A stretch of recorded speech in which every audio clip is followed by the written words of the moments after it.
we have been experiencing here in British Columbia over the not just this year, but in the past years of watching severe weather events hitting the province on an ongoing basis. It is, I think it's really important that the discussion that has been occurring about the climate crisis has been accelerating within local media, within CBC.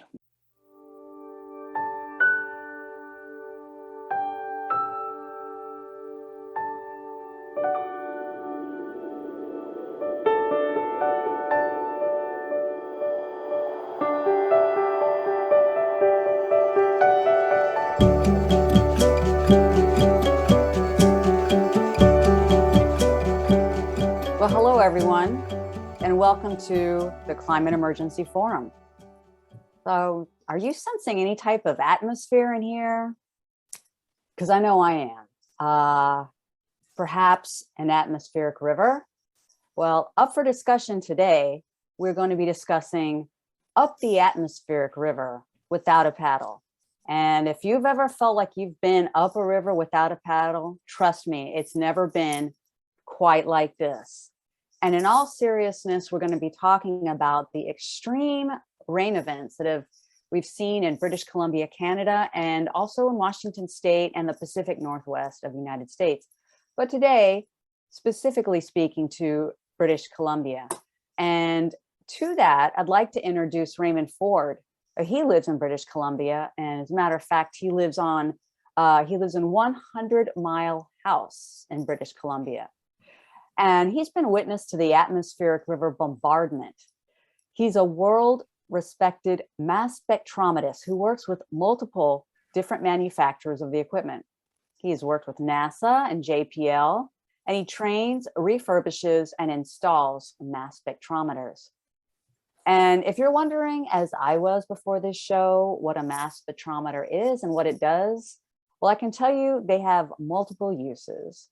And these uses include the analysis for groundwater and soils, their medical purposes, and testing of core samples from Iceland and Greenland, testing the levels of CO2 and other greenhouse gases. So very important and imperative to our discussion today. And with that, I'd like to hear what you have to say on the subject, Raymond. Well, thank you very much for that introduction. I really appreciate that. And thank you for inviting me to come and give my viewpoint of what we have been experiencing here in British Columbia over the not just this year, but in the past years of watching severe weather events hitting the province on an ongoing basis. It is, I think it's really important that the discussion that has been occurring about the climate crisis has been accelerating within local media, within CBC. Before I actually talk about the atmospheric rivers, I would like to bring to attention of people's mental health challenges of watching everything from the fires that's really started ramping up from 2017, 19 and forward, and then running directly into the COVID-19 pandemic, and seeing how people themselves are really having a real challenge within their mental health because we're very social creatures.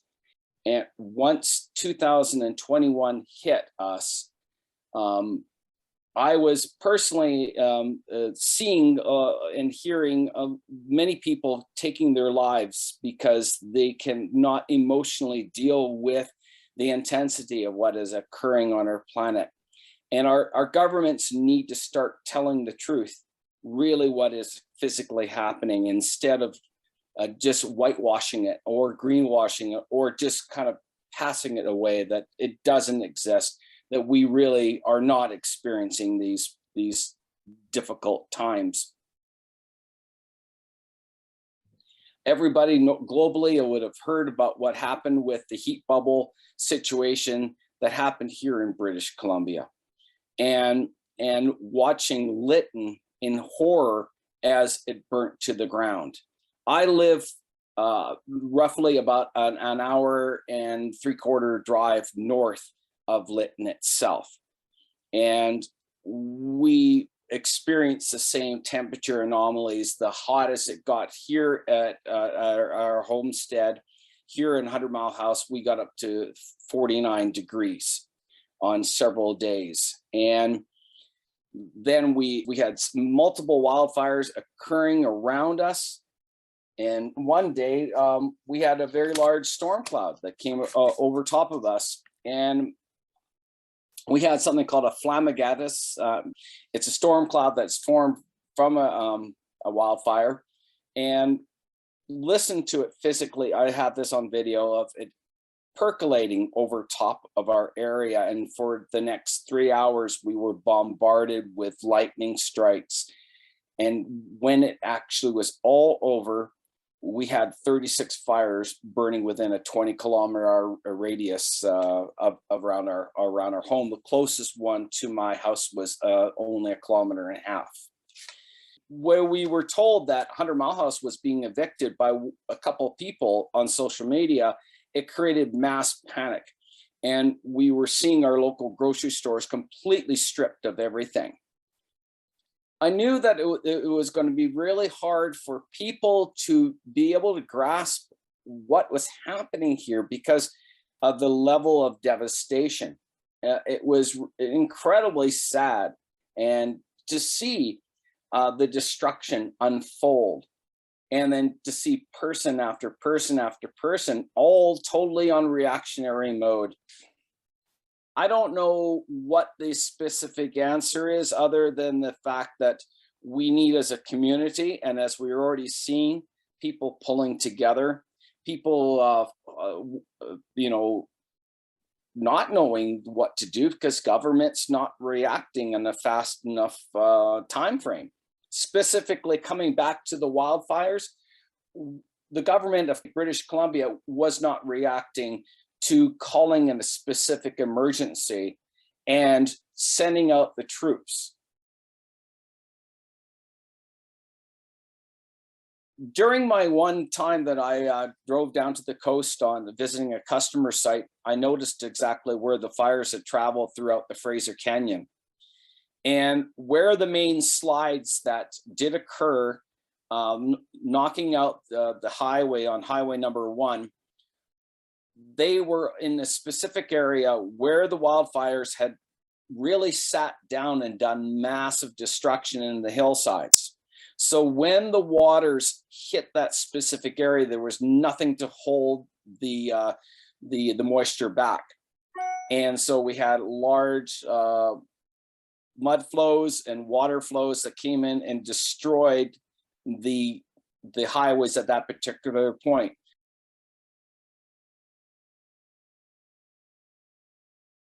Highway number 8, which is a highway that connects between the number 1 highway and a community called Merritt, was over 50% of it was completely wiped out. There is a video that you can see on the national of some specific footage that was captured, that stream flows went from 10 feet to 58 feet within about a 2-minute period.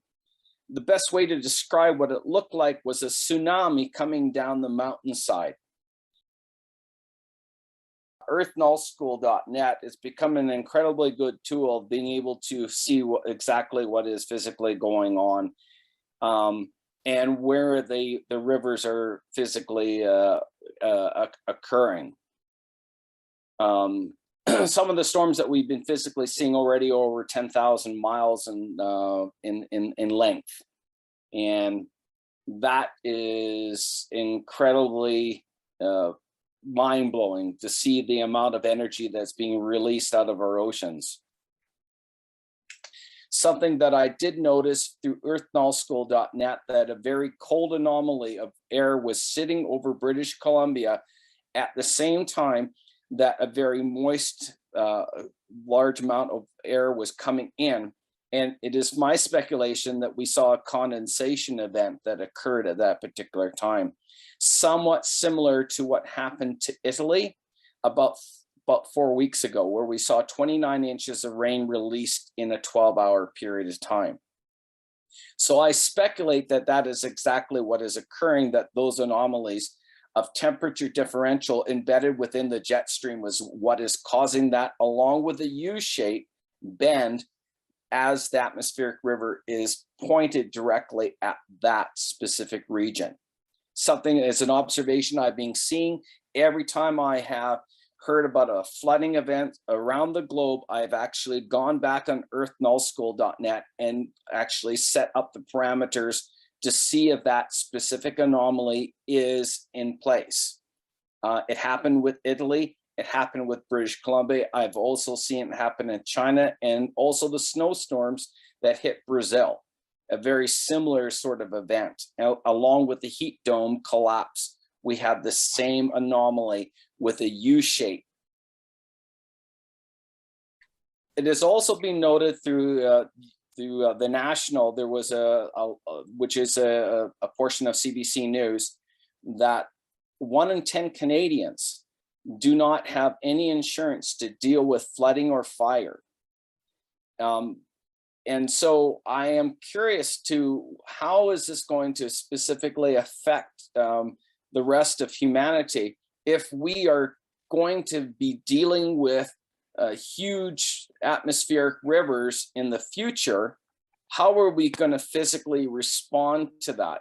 If the insurance companies are not prepared to turn around and cover people with their insurance for their farms, if they're in a floodplain, what are we going to start seeing? Are we going to see a mass exodus of people having to move inside of British Columbia into higher ground, for example? How is that going to physically look? How is the government going to be physically able to respond to the climate crisis when they can't even deal with the COVID crisis? They're not prepared. The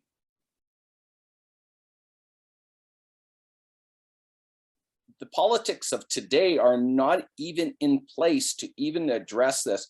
When we have a prime minister who turns around and calls a climate emergency, but keeps on building pipelines. It is just absolutely beyond understanding. Why would we continue to go down the same road when we have oil police telling First Nations people in northern British Columbia that they need to allow a pipeline to go through their land when they have not agreed to it? And on the other hand, the same government is dealing with massive flooding in the Fraser Valley. It is beyond comprehension that two groups cannot physically put this together, and even wanting to physically accept what is currently happening. This needs to be brought together. Now that we have CBC engaging and talking about the climate crisis, we need to get in front of them and talk about this specifically. And maybe this will help get more people on board and physically wanting to address this. Otherwise, we're going to keep on spinning our wheels. We're going to go nowhere. And we're going to see mass casualties on every scale, from animals to human beings to businesses, and everything is going to be physically destroyed. Do they think that they can physically rebuild a highway that's been wiped out in the matter of 24 hours? They say that the Coquihalla is going to take 2 years to rebuild. And they're more interested in getting a pipeline back up and running than they are to physically address the climate crisis. Wow, so you really brought up a lot of amazing issues there, Raymond. And one of the things I really appreciate that you brought up that is so seldom discussed is this whole issue of the mental health and the suffering that goes along with climate change. I know that Yale University, for example, is starting a pilot program in the Department of Psychology to study echo grief. The exact name of it eludes me at this moment, but I think that it's something that's truly important, especially if we're to remain resilient in order to face all of these issues.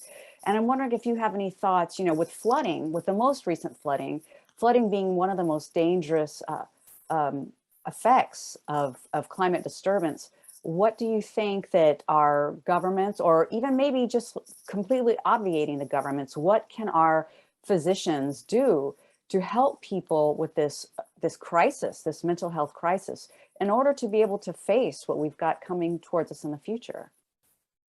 That is a very, very, very challenging question.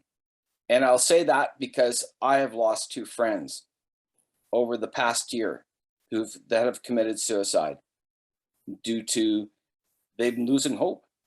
I've heard this happening many times.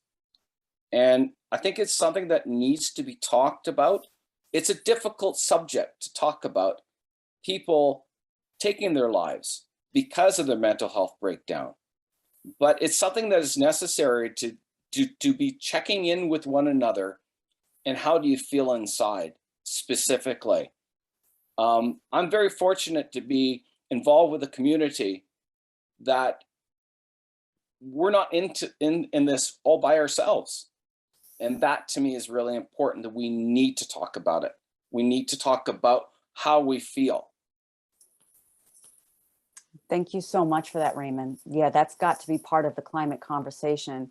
And perhaps it's apropos that we turn now to Dr. Peter Carter, who is not only an expert IPCC reviewer, but also a physician. So I'm wondering, Dr. Carter, what you have to say, perhaps if you have anything to say about the mental health crisis that goes along with the climate crisis, and also your research in regards to these atmospheric rivers that you're seeing there in British Columbia.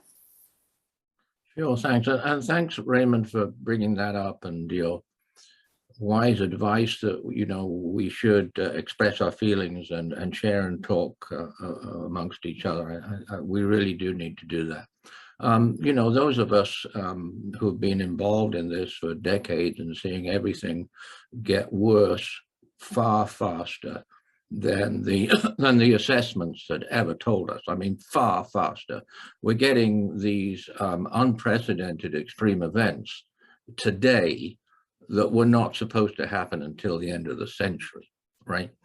So a lot of us are feeling devastated inside about this, no question about that. With respect to this latest, massive disaster here in lower southern BC in the lower mainland, I just want to point out that this is just yet another unprecedented climate-driven destructive event of 2021, right? We have had so many of these absolutely unprecedented, unanticipated, massive events in North America. That applies to the United States and here to Canada. So this is one of many, many, many.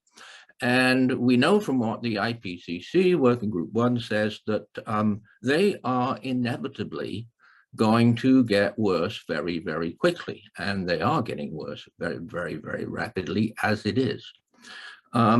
With respect to the dramatic impacts, the province of BC finally declared a emergency because of this atmospheric river event, and the city of Vancouver was entirely cut off for 3 or 4 days. I mean, that's absolutely astounding, right? Has that ever happened in the world before? I don't know. Potentially, our governments have no paddles at all, right?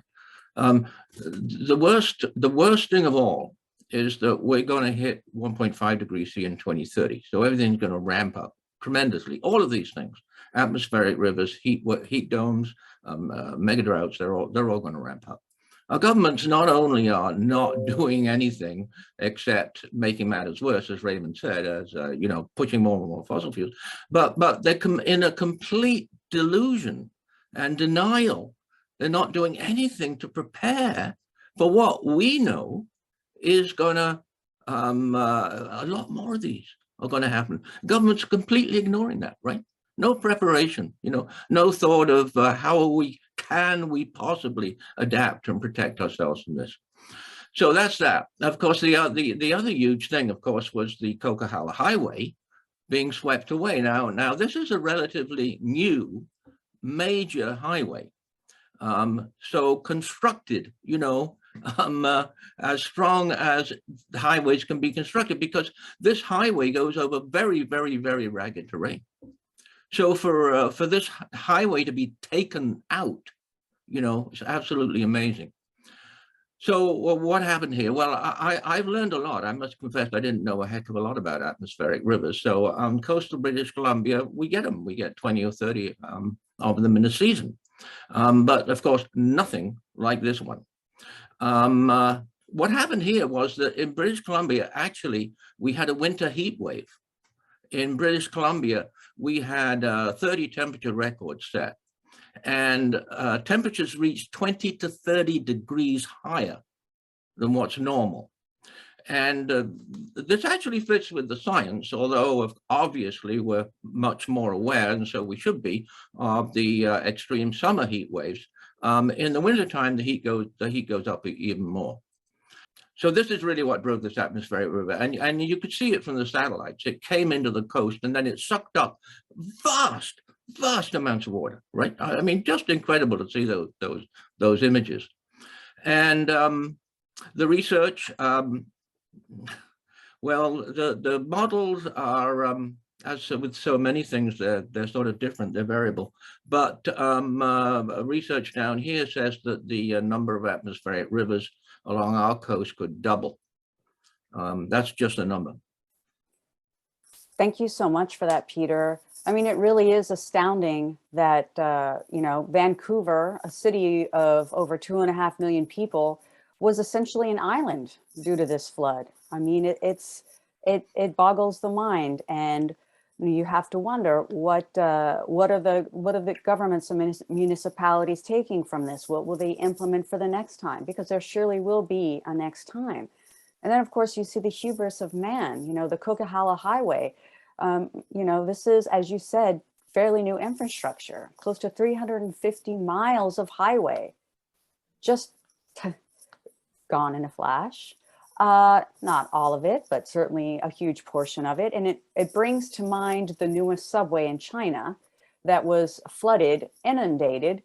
And it was the newest subway line. People were up to their necks in water. So here we are creating this new infrastructure that's way behind the times of what we need for our climate reality. So it's really quite frightening. Thank you for sharing those insights with us.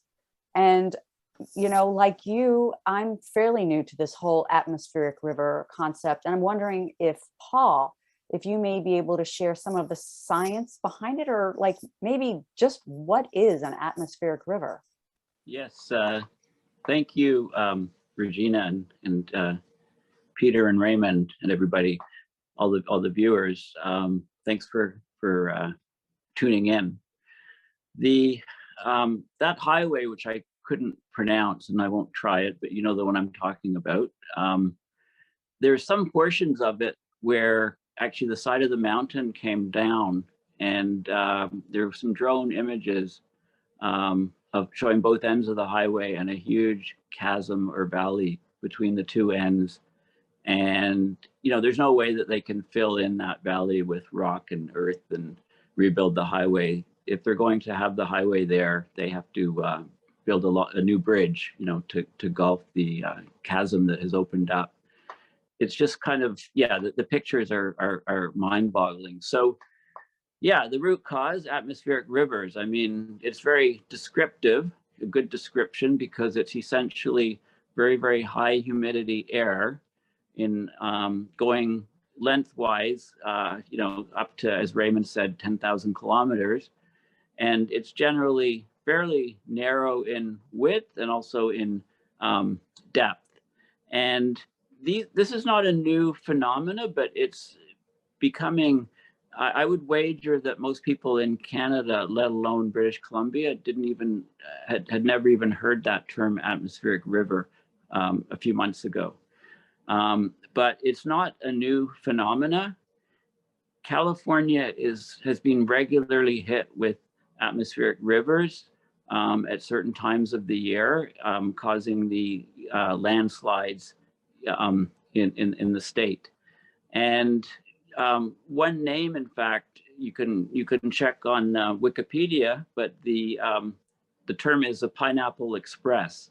Okay, that's basically an atmospheric river that originates near the Hawaiian Islands and moves in a wave-like fashion across the Pacific, and it would come ashore in California.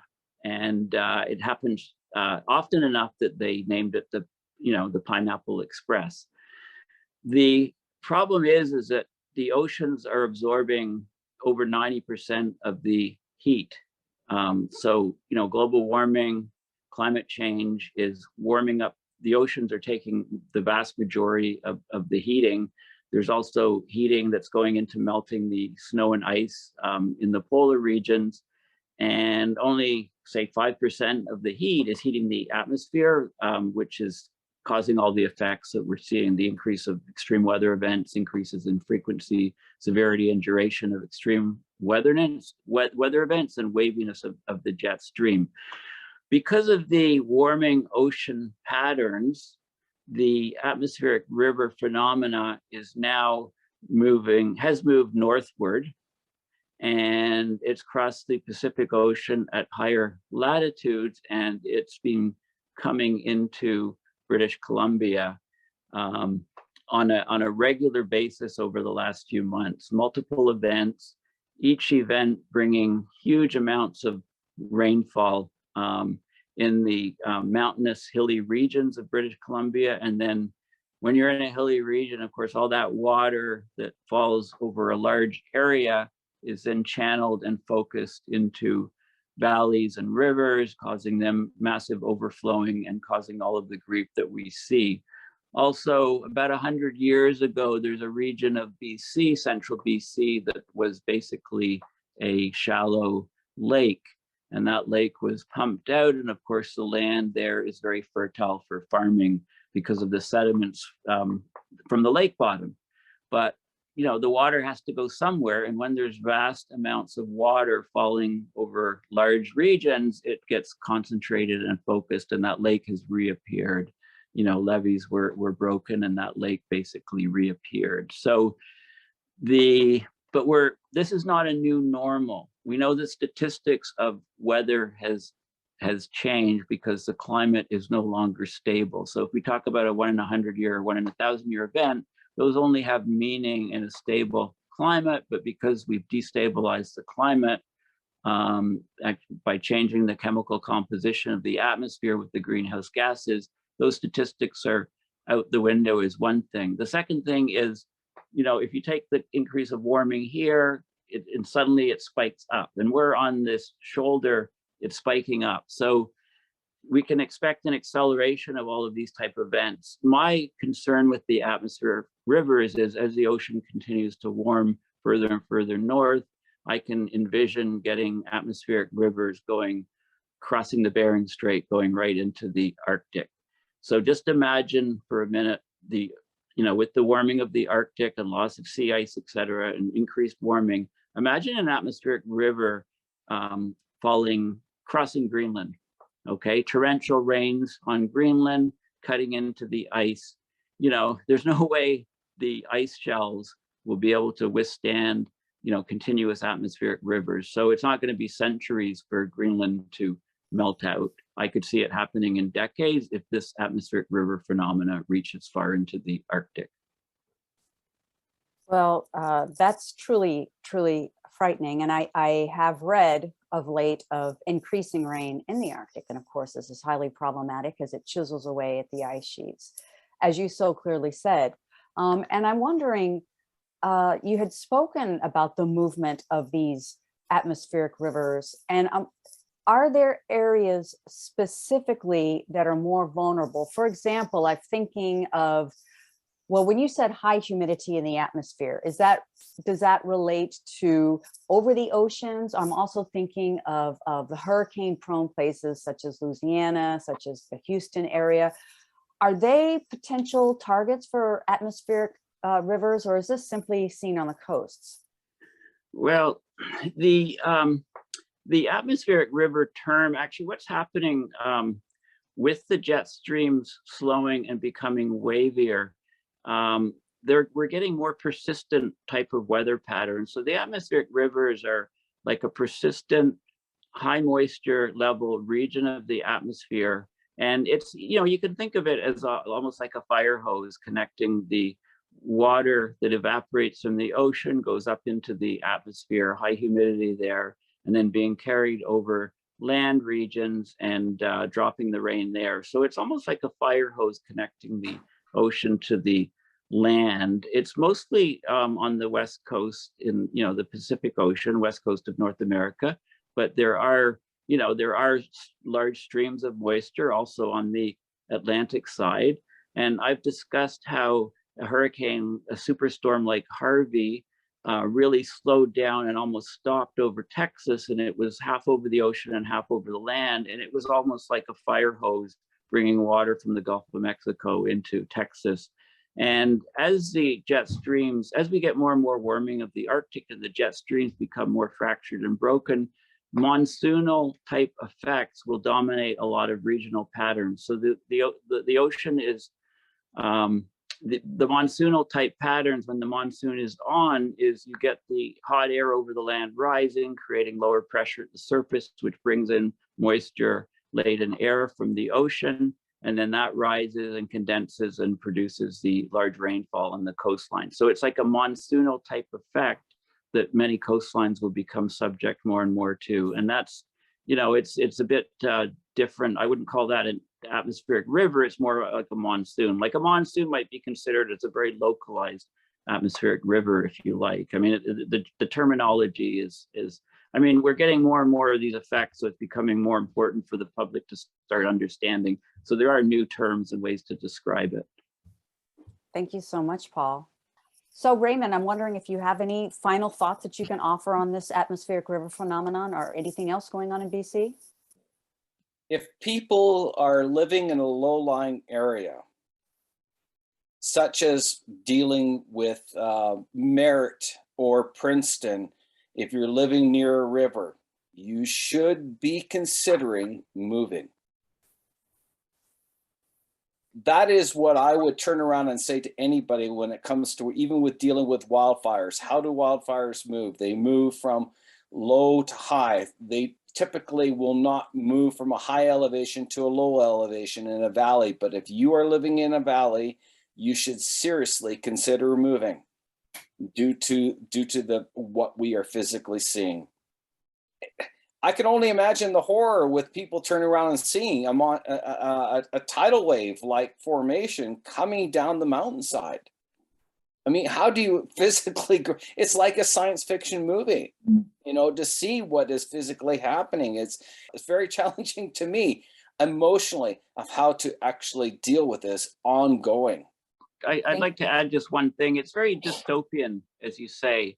And, when climate induced events take out an entire highway and bridges and everything, flood huge regions, what are the human response is, oh, well, this is really bad. And then, but still nothing's being done on climate. Imagine a terrorist group destroying one bridge on that road that was destroyed, one bridge. It would be world news for months on end. Security would change completely. It's the horror of somebody actually going and doing this. And yet we're all doing it to our planet by not addressing climate change. And of course, the big terrorist actors, dare I say, in this whole story is the fossil fuel industry, which I know Dr. Carter probably has something to say about. Well, yeah, the fossil fuel industry and investment banks are killing the future. I mean, they're literally killing the planet. So all of these extreme weather events in 2021 happened at a global temperature increase of only about 1.1 degrees C.